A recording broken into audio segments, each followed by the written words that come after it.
what's all the fuss about supplements and things which we're constantly being told we should be taking? Well, I think the majority of that stems from the fact that a lot of us don't necessarily have diets that are rich in all the antioxidants that are needed. We all make fast cuts, we all lead busy lives and don't necessarily eat what we should be.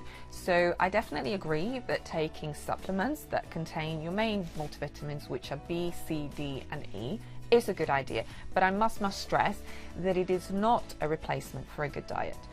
That is the most important thing to look at first.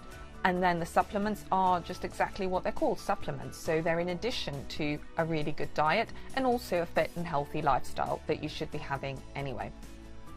The other point that I want to mention is that some of you may be on some long-term medication. And I'm not going to go into the detail of which medicine you should and shouldn't be on because there's far too many to mention here. And I think that the most important message I want to get across to you is that you need to be seeing your GP about this even before you start to think about trying to get pregnant. That's because there are certain medicines that you definitely can't be on if you're looking to get pregnant that may be dangerous to the baby. But then there are others that may just need some adjustment in terms of dosage or in terms of the particular medicine that does pretty much the same job in terms of controlling that particular disease, but it's just a different one that's safer to take.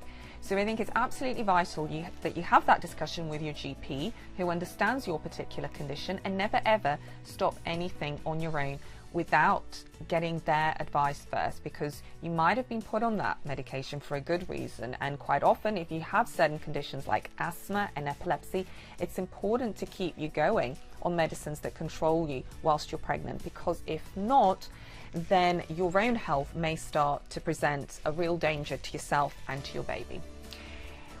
Just briefly want to touch on some medicines that commonly people may use, and these are the basic painkillers: ibuprofen, aspirin, the general group of what's called NSAIDs, or non-steroidal anti-inflammatory drugs. Now, there have been lots of studies on these particular ones, and actually a lot of studies have proven and shown that these drugs can have an effect on ovulation. And in fact, within infertility treatment, we do sometimes use those particular drugs for exactly that reason, in order to try and control ovulation.